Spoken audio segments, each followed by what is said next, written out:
Muito boa noite, muito boa tarde, né? Ainda tarde, noite. E é muito bom começarmos mais uma celebração da Domo. E eu queria te convidar nessa hora a você louvar junto conosco, a você se abrir para aquilo que o Espírito vai trazer nessa noite, para aquilo que o Espírito vai ministrar ao seu coração.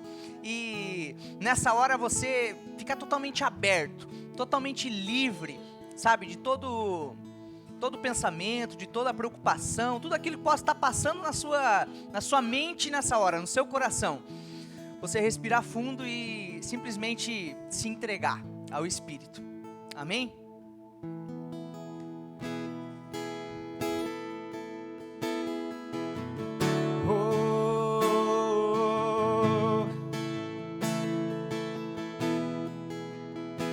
Cante comigo, eu sou.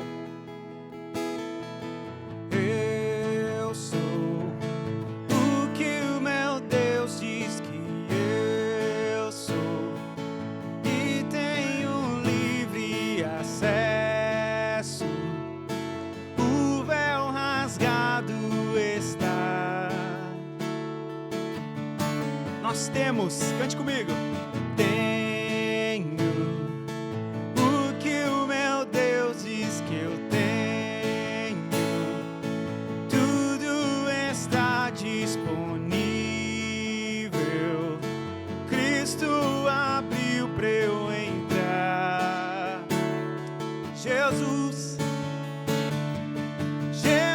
morreu para me salvar.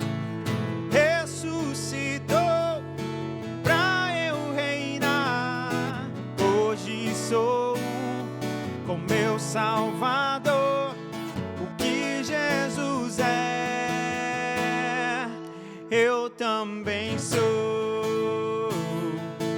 Oh, oh, oh,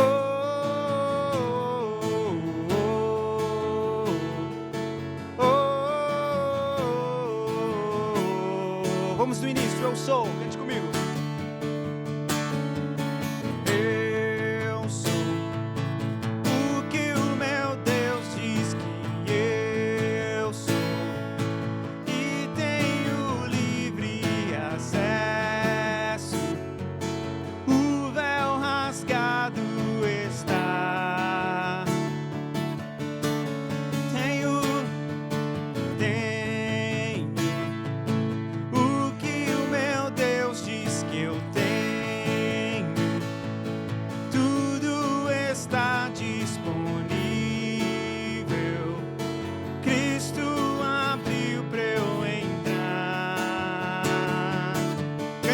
Jesus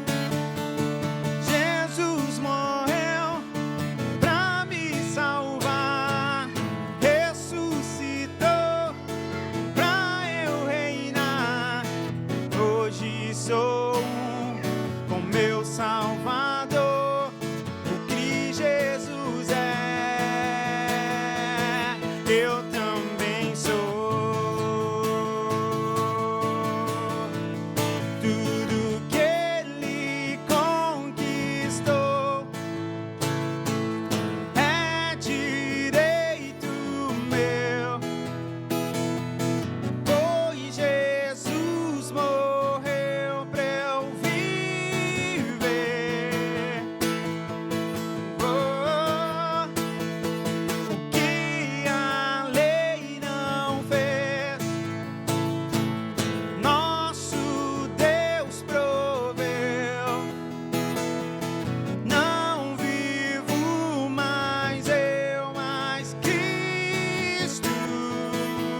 Vamos novamente, tudo que Ele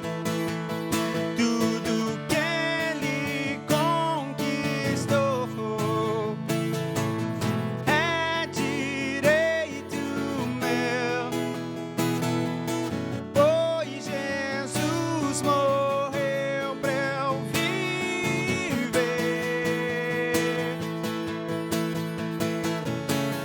O que a lei não fez,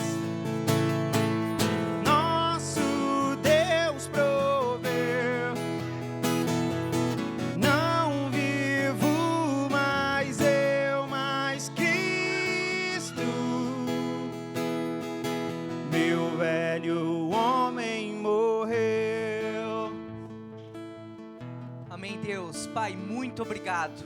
Muito obrigado porque tudo aquilo que nós não poderíamos conquistar, tudo aquilo que jamais poderíamos alcançar, jamais poderíamos imaginar, toda a realidade de morte, toda a realidade de prisão, toda a realidade de limitações que nos cercava, que nos definia, elas não nos definem mais.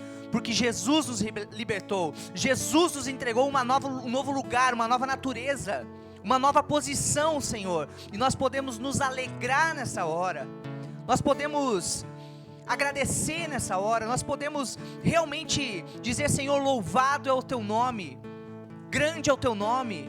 Muito obrigado, Jesus, porque aquilo que nós não conseguiríamos fazer, aquilo que a nossa limitação nos prendia, o Senhor veio, o Senhor se entregou, o Senhor fez algo que nós não poderíamos fazer, para que nós hoje usufruíssemos, para que nós hoje gozássemos daquilo que Ele fez, e não precisássemos nos preocupar ou nos atribular com aquilo que nós precisamos ainda fazer. Ele conquistou, Ele me entregou, Ele te entregou essa posição. Nós precisamos desfrutar. Eu quero te encorajar nessa hora, porque muito do que nós ouvimos aqui domingo após domingo, muito do que nós recebemos e nós somos ensinados, é que nós não devemos, nas situações do nosso dia a dia que nos cercam, pessoais, com a nossa família, profissionais, nós não devemos encará-las de uma perspectiva meramente natural. É como se nós estivéssemos cedendo, nos entregando para uma limitação. Pensa você num drone, em algo que tem uma visão muito mais completa. É mesmo uma câmera que pega uma dimensão muito maior do que o nosso olho natural. Tem um texto fantástico na palavra, lá no livro de Mateus, quando Pedro e Jesus começam um diálogo, e Pedro chega até Jesus e diz: Mestre, estão pedindo sobre o imposto meu e do Senhor, o que faremos agora? Como que nós vamos pagar esse imposto? E Jesus diz a Pedro para ele ir ao mar, jogar o anzol, e o primeiro peixe que ele pegaria, ele encontraria uma moeda, e com essa moeda ele pagaria o imposto de Jesus e de Pedro. E eu quero que você pense nessa hora na dimensão de Pedro, sobre a perspectiva de Pedro. Pedro era um pescador, Pedro tinha familiaridade com aquilo, e Pedro deve ter pensado: puxa, eu pescar um peixe? Pedro que sabia quanto um peixe valia. Muitas vezes nós sabemos quanto uma ação nossa pode valer. Nós somos muito rápidos em mensurar as coisas, nós somos muito rápidos em antecipar conclusões de situações que nós estamos enxergando. E eu não sei se alguém está se identificando com isso nessa hora. Talvez você tenha visto e chegou nessa noite com situações, com questões que você tem, a partir da sua ótica natural, olhado para cada uma delas e já antecipado uma conclusão: isso não vai dar em nada, não adianta eu ir por este caminho, porque eu não vou conseguir alcançar. Não adianta eu fazer determinada venda, porque esse valor eu sei quanto que é o recurso, eu sei quanto vai ter de recurso para essa ação. Não adianta eu amar, porque amar uma pessoa, que impacto isso vai trazer para o mundo? Mas Pedro nos ensina algo nessa passagem. A fé e o acreditar na palavra de Jesus, naquilo que Jesus declarou, naquilo que Jesus falou, fez com que Pedro deixasse de lado todo o racional, toda a parte que naturalmente, provavelmente de cabeça, ele faria aquela conta, e ele tivesse êxito naquela situação. Eu não sei o que você está passando nessa hora, não sei qual é o problema que pode estar superdimensionado para você, mas uma verdade eu digo para você: a verdade de Cristo Jesus, Ele já venceu tudo por nós, para que nós tivéssemos vida em abundância, paz, alegria, para que nós pudéssemos reinar e viver a eternidade a partir de agora. Então qualquer situação que aparentemente, ou que tenha traços racionais de uma limitação, de impossibilidade, ela não é uma sua realidade, ela não é a minha realidade. Seja ela algum diagnóstico, que te passaram, seja ela alguma situação financeira, seja ela até alguma situação no seu casamento familiar. O impossível, ele não faz parte da nossa realidade. E nessa hora eu quero aproveitar e te convidar a repartir da sua generosidade, a agir nesse momento, seja em fé, diante da sua situação, seja semeando ou até mesmo crendo que quando nós repartimos ou quando nós estamos crendo naquilo que está sendo propagado, essa mensagem não só ganha mais uma dimensão maior, mas uma força ainda maior. Ela ganha uma unidade, ela tem um pouco de mim e um pouco de você nisso. E é por isso que nós repartimos desse momento com você, o momento da generosidade. Os dados da conta da Domo estão aparecendo nessa hora no seu vídeo, né, na tela do seu vídeo. Fique muito à vontade, muito livre, mas saiba de uma coisa: você está aqui não por acaso, por causa de um propósito, e você faz parte disso.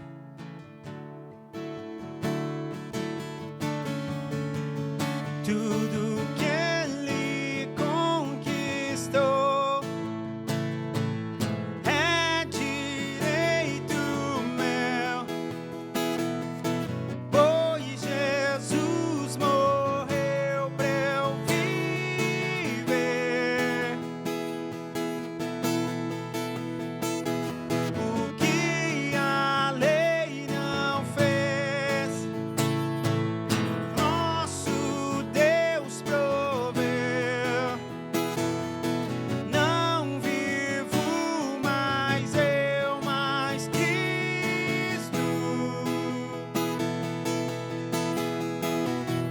Tudo que Ele conquistou é direito meu, pois Jesus morreu pra eu viver.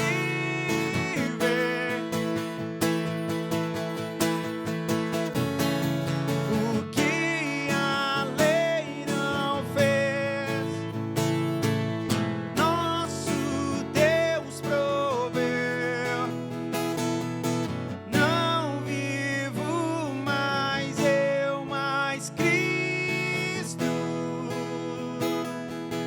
Meu velho homem morreu. Boa noite, meu querido. Boa noite, meu amado, minha amada. Seja muito bem-vindo. E eu quero poder falar o quão grato que eu estou de poder estar aqui compartilhando com você mais um dia, mais uma palavra, né? E é muito bom estarmos aqui, apesar de estarmos distante, né?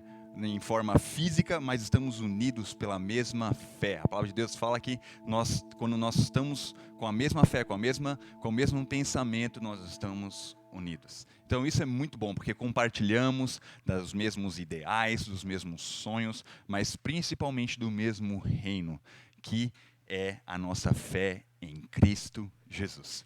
Então, seja muito bem-vindo. Eu quero poder iniciar essa palavra, né, pensando um pouquinho que ano louco foi esse, o ano de 2020. Chegamos agora no nosso último mês, estamos em dezembro, né? E que ano maluco que foi esse, né? Nós tivemos aí eleições agora no final do ano, tivemos a pandemia, tivemos tanta coisa estourando, né?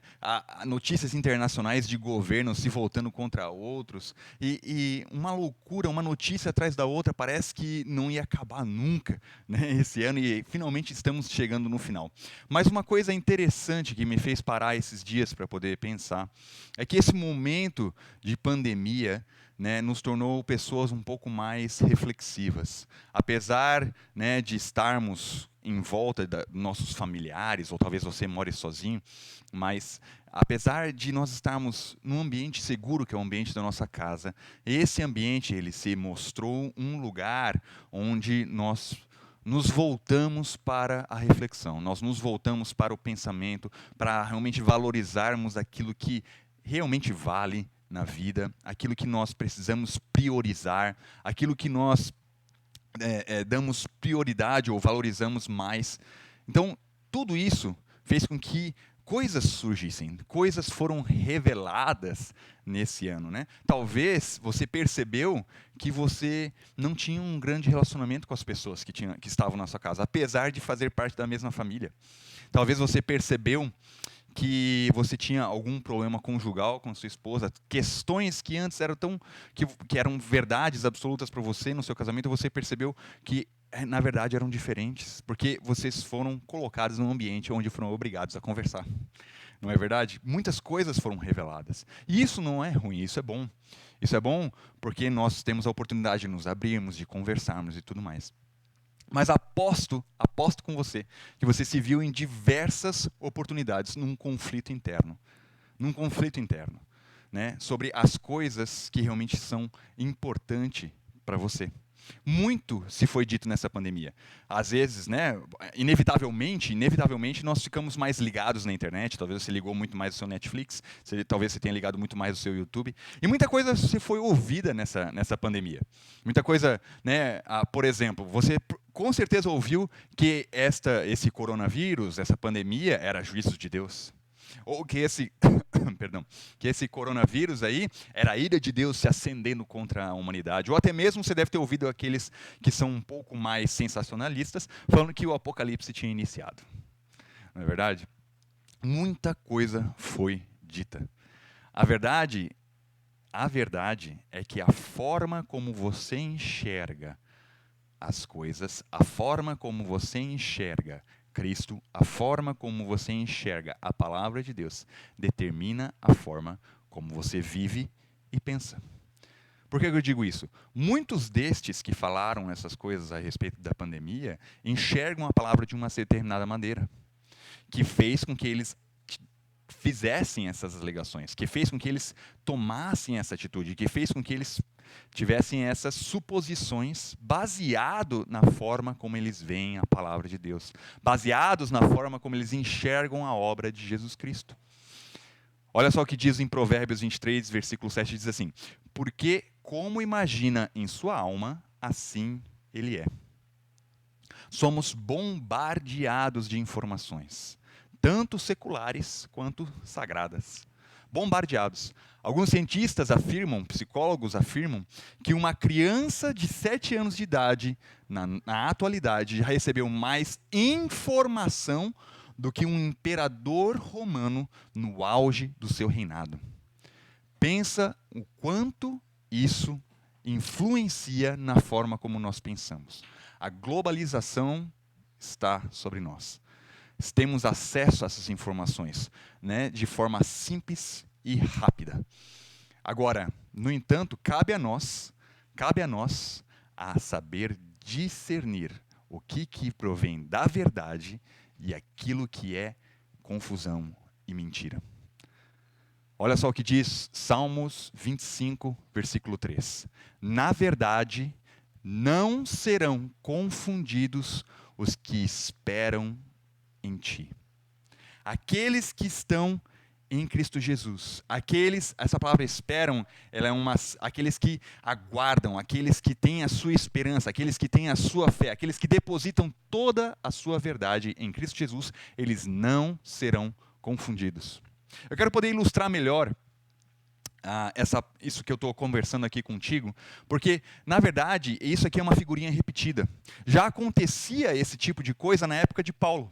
Em Gálatas, capítulo 5, eu vou ler do versículo 1 até o versículo 5, aconteceu algo semelhante. Eu quero poder explicar para você. Diz assim: foi para a liberdade que Cristo nos libertou. Portanto, permanecei firmes e não vos sujeitei outra vez ao jugo da escravidão.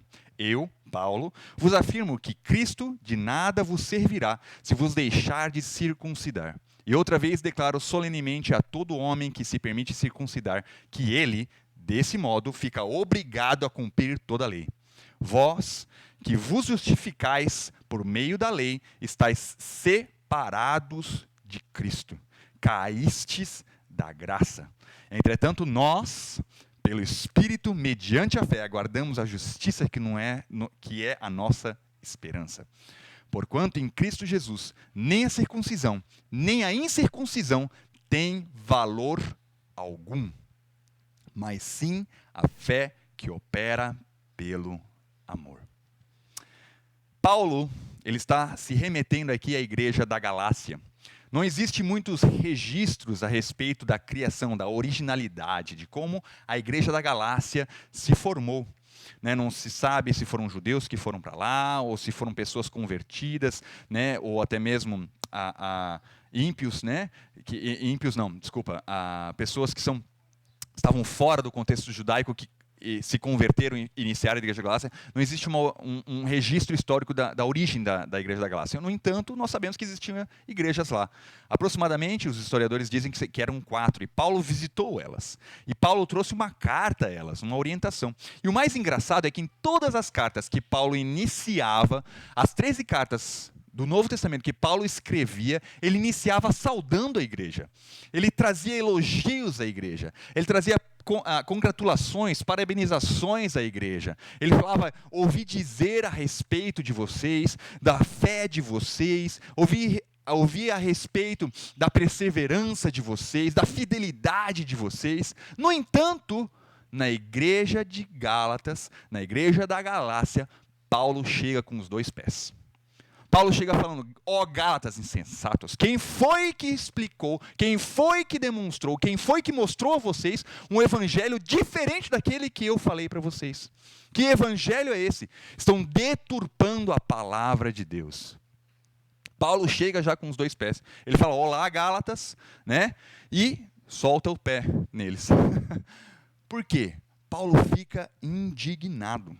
Paulo fica indignado com a deturpação da pureza do Evangelho de Jesus Cristo. Ele até chega a falar que se estão mexendo no Evangelho, se estão deturpando a palavra de Deus, isso anularia o escândalo da cruz. E isso é uma coisa muito louca.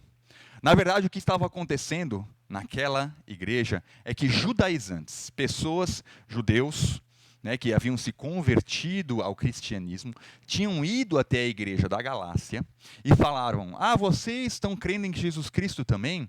Legal. No entanto, vocês têm que assistir à lei também. Vocês também devem ser circuncidados. Vocês também devem cumprir estes pré-requisitos que a lei ordena, independente da fé em Jesus Cristo. E era isso que havia indignado Paulo. Essas pessoas estavam adicionando algo à obra de Jesus Cristo. Veja bem, eles não anulavam o sacrifício de Jesus Cristo. Eles não anulavam aquilo que Jesus Cristo havia feito por nós. No entanto, eles adicionavam regras, eles adicionavam tradições, leis e costumes à liberdade que Cristo havia dado a eles. Tanto que este livro, o livro de Gálatas, é chamado livro da liberdade cristã.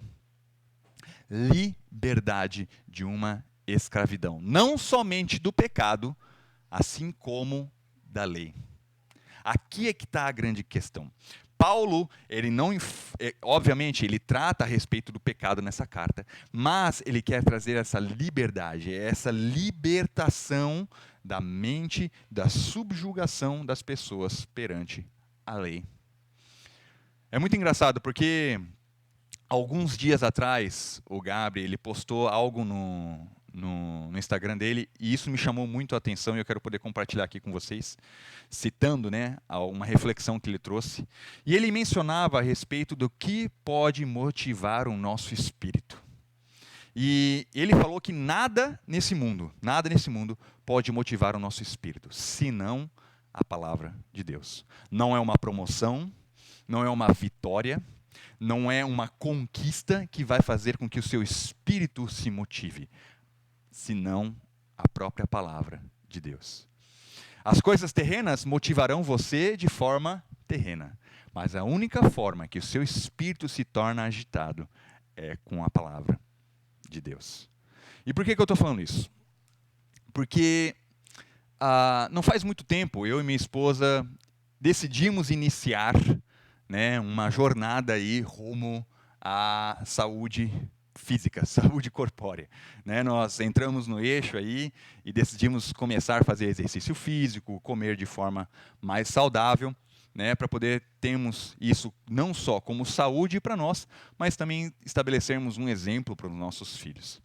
E é muito engraçado quando a gente começou nossos exercícios, como era fácil desistir. Como era fácil você optar pelo atalho da desistência. Né? Você começava a fazer algumas repetições, você começava a fazer algumas séries de exercícios, e aquilo cansava, e aquilo te estressava, seu corpo se sentia fadigado, e você decidia desistir. Eu simplesmente parava de fazer o exercício para poder descansar.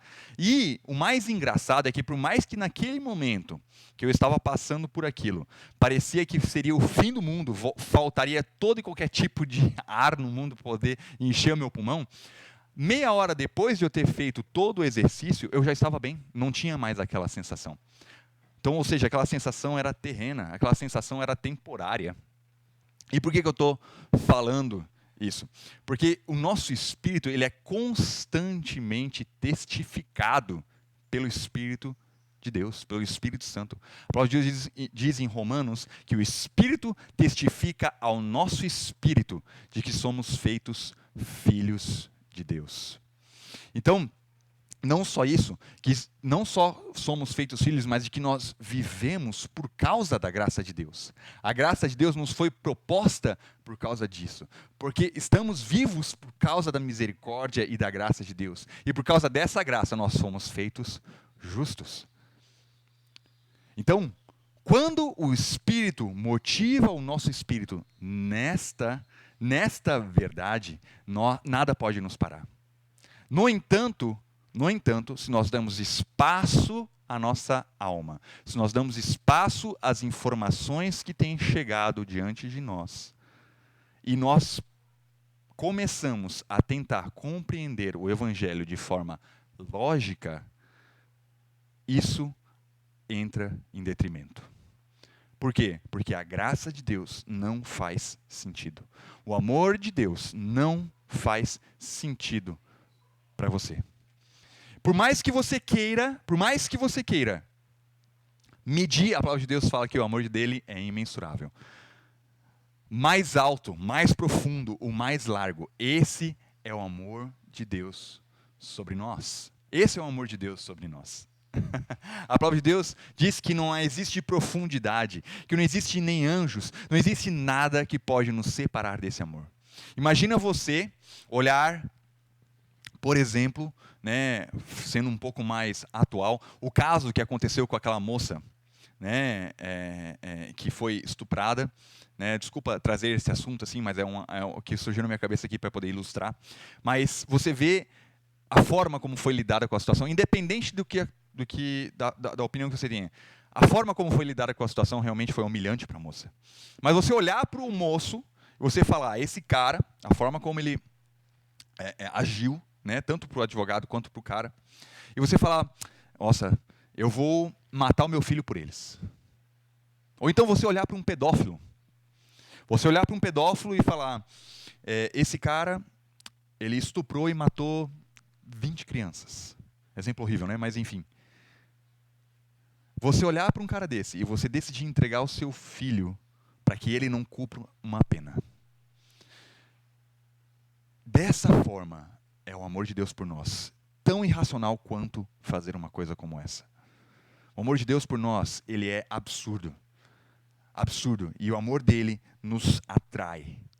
Esse sempre foi o desejo de Deus, para que a gente fosse aperfeiçoado neste amor. Porque se nós nos voltarmos somente para a nossa alma e somente para o nosso corpo, nós nos tornamos seres egocêntricos. Egocêntricos, que foi exatamente o que aconteceu com Satanás e com Adão. Então, Satanás, ele envolve o mundo, ele tenta de todas as maneiras influenciar a forma como a gente pensa, para poder minar a forma como nós cremos. Por isso, nós precisamos entender que realmente mudou daquela época da lei para a graça, porque era exatamente isso que Paulo estava enfrentando naquela igreja. Paulo estava enfrentando isso, que é exatamente o que está acontecendo conosco hoje. Pessoas que não conseguem compreender a palavra de Deus. Não vou dizer a palavra, mas a graça, a abundância desse amor e a obra consumada de Jesus Cristo tentam minar, ainda que de forma inconsciente, a forma como nós cremos. Eu quero poder ilustrar essa palavra falando um pouquinho a respeito de tipologia com vocês. Eu vou entrar um pouco nesse assunto, e tipologia fala de como nós podemos enxergar Cristo no Velho Testamento, de forma bem simples. Mas presta atenção comigo, eu vou somente citar uma passagem com vocês, eu não vou poder ler com vocês porque é uma passagem muito grande, mas 1 Samuel 17 fala sobre a história de Davi e Golias. Se você conhece, Davi era um menor filho, né, de Jessé. Ele era pastor de ovelhas, e os seus irmãos estavam na batalha contra os filisteus. E aí, de repente, nessa batalha sai Golias, e ele começa a falar ao povo de Israel, né, que venha um aqui me enfrentar, e aquele vencedor dessa batalha fará com que os outros, né, as outras pessoas, o outro povo, seja escravo daquele que é vencedor. E o povo fica extremamente amedrontado, né? Saul, que era o rei de Israel naquela época, ele até mesmo oferece um grande ganho, oferece uma recompensa para aquele bravo, corajoso guerreiro que fosse lá e matasse Golias.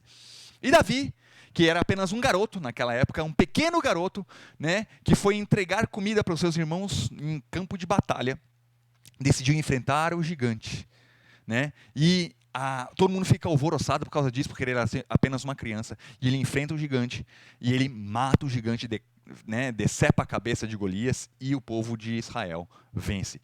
Basicamente, esse é o contexto daquilo que estava acontecendo ali. Mas eu quero poder extrair algumas coisas. A primeira coisa é que os dois povos estavam em uma montanha, um em uma montanha e outro em outra montanha, e entre essas montanhas havia um vale, né? E essas montanhas, elas simbolizam os dois reinos, tanto o reino de luz quanto o reino de trevas. Tá? E o vale, ele é um símbolo de luta, e não só de luta, mas também de condenação, porque é um lugar de trevas, onde geralmente o sol tem dificuldade de penetrar, o sol da justiça tem dificuldade de penetrar. Golias, ele é uma representação de Satanás. Ele é uma representação de Satanás, onde ele afronta o povo de Deus. A palavra de Deus diz que ele usava uma armadura enorme de bronze. E o bronze, ele é um símbolo da maldição. Então Satanás, ele vem trazendo a maldição, a repressão, a opressão sobre o povo de Deus. E não somente isso, ele traz sobre si uma requisição. Alguém, uma oferta, alguém para que ele possa matar. Ele quer matar. E pode perceber que ele não toca no povo de Deus, mas ele somente afronta. Durante 40 dias ele está ali afrontando o povo de Deus, e Davi chega nesse cenário. Ele ouve Golias, e ele decide enfrentar, porque ninguém tinha coragem. A palavra de Deus fala que um povo estava amedrontado. E a palavra de Deus fala que o castigo pressupõe punição. A falta de amor pressupõe punição. O medo pressupõe punição. Então eles estavam com medo da opressão de Satanás. Saul ofereceu uma recompensa para aquele que enfrentasse Golias. E a recompensa era uma grande fortuna, uma esposa e a isenção de impostos para a família do guerreiro. O mais engraçado é que quando Davi ganhou, que Davi é um símbolo de Jesus Cristo, ele fez exatamente isso conosco. Porque a palavra de Deus fala que não só, Deus se tornou cada vez mais rico por ter resgatado o povo, mas ele nos introduziu a essa riqueza. Jesus ganhou uma esposa que é a igreja, a sua noiva, e ele nos liberou do pagamento, no pagamento que a lei exigia de nós. Ele nos livrou de tudo isso. Davi, quando ele foi enfrentar esse gigante, o rei Saul tentou colocar sobre ele a sua armadura. Ele falou: Davi, usa isso aqui, usa essa armadura, usa essa espada, usa esse escudo. Mas ela não encaixava em Davi. Davi não podia usar porque era muito pesada. E Davi falou: não, deixa que eu vou da forma como eu vim. Eu vou sem a armadura mesmo. E ele usa, na verdade, um estilingue, uma funda, e pedras, 5 pedras. Então, muito engraçado, porque assim como Davi não se encaixou na armadura, Jesus não se encaixava no padrão da lei. Os fariseus, as pessoas, os estudiosos, os mestres da lei não conseguiam enxergar em Jesus o Messias. Porque eles esperavam um Messias que viria com uma armadura e uma espada na mão, para poder conquistar um reino terreno. Enquanto Jesus veio inaugurar o reino celestial aqui na terra. Então, Davi não se encaixava nesse padrão. Até mesmo Davi ser de menor estatura é um símbolo de como os fariseus viam Cristo como um ser menor, alheio à sociedade, indigno. Então, Davi, ao usar essas 5 pedras, 5 é um número da graça, é um símbolo do número da graça na palavra de Deus. Jesus não veio instalar um reino de guerra. Jesus não veio instalar um reino terreno, mas ele veio mostrar o reino da graça. E o mais engraçado de tudo é que Davi, ao lançar a pedra contra Saul, que foi a forma como ele matou ele pegou o estilingue dele e ele lançou essa pedra, e essa pedra atingiu bem a testa de Golias. E isto é um símbolo de como Satanás tem tentado agir hoje em nosso meio. Como? Através da manipulação da forma como você pensa, da forma como você encara a palavra. A palavra de Deus diz em 2 Coríntios 4:4 que Satanás ele tem cegado o entendimento dos descrentes. Satanás sempre tenta agir em sua mente. Só para a gente poder finalizar, em Hebreus 10, eu não vou conseguir ler o capítulo todo, mas diz assim considerando que a lei oferece somente um vislumbre dos plenos benefícios que hão de vir, a lei é simplesmente uma sombra, é só um vislumbre. Lembre-se que em Gálatas, os judaizantes estavam tentando implementar a lei novamente, e Paulo estava combatendo isso. Paulo combatia isso. Por quê? Porque a lei é simplesmente um vislumbre, é só uma sombra. Não é a realidade, não é a completude de todas as coisas.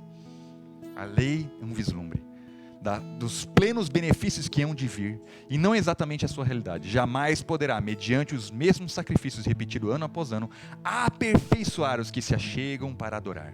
Se não fosse assim, não teriam cessado de ser oferecidos. Porquanto, se os adoradores tivessem sido purificados de uma vez por todas, não mais se sentiriam culpados dos seus pecados. Contudo, todos os anos, uma recordação dos pecados, porque é impossível que o sangue de touros e bodes remova os pecados.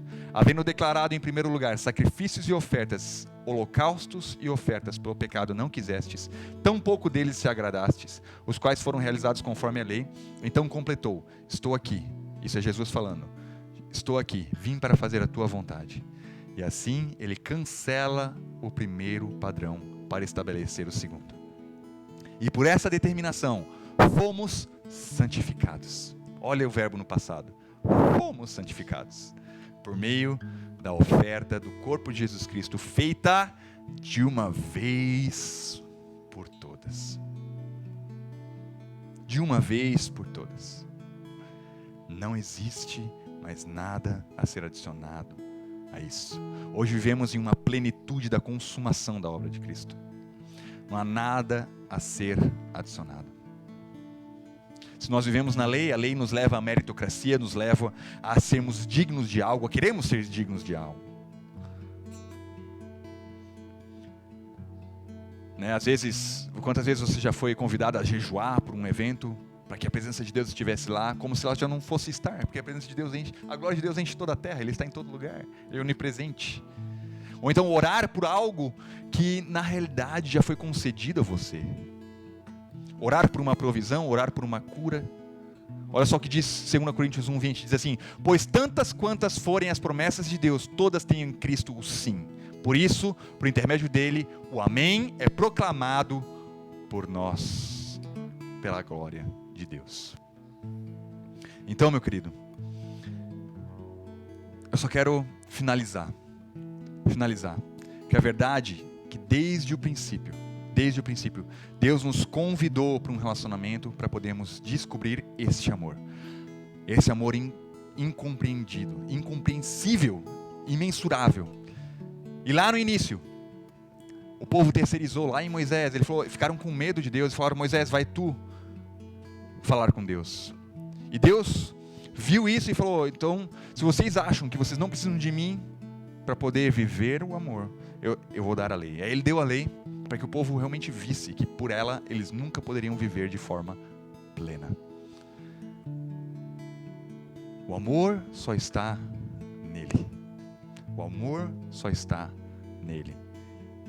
E para a gente poder finalizar, eu quero ler o último texto contigo, que diz, 1 João 4, 16 e 17, diz assim, porquanto dessa forma conhecemos o amor que Deus tem por nós e confiamos plenamente nesse amor. Deus é amor e aquele que permanece no amor permanece em Deus e Deus nele. Dessa forma, o amor é aperfeiçoado em nós, a fim de que tenhamos total segurança, ou seja, certeza que a nossa mente está blindada, nossa crença está blindada, está firmada em quê? No amor. No amor dele por nós e na sua obra completa. Então o amor, ele é aperfeiçoado em nós, a fim de que tenhamos total segurança no dia do juízo, pois assim como ele é, nós semelhantemente somos neste mundo. Não deixa nada te roubar deste lugar. Não deixa nada te roubar dessa verdade de que você é amado, que Cristo fez tudo e não existe nada a ser adicionado a essa obra perfeita. Quero poder orar com você, meu querido. Deus Pai, nós te engrandecemos por tamanha graça e tamanho amor. Muito obrigado, Pai, pelo seu sacrifício. Obrigado pelo seu amor sobre nossas vidas.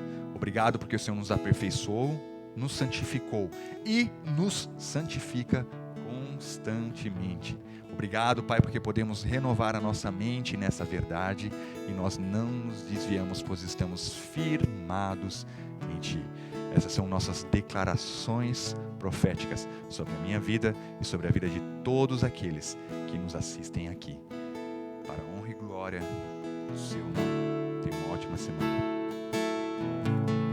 Oh, yeah. Tudo que Ele conquistou é direito meu, pois Jesus morreu pra eu viver.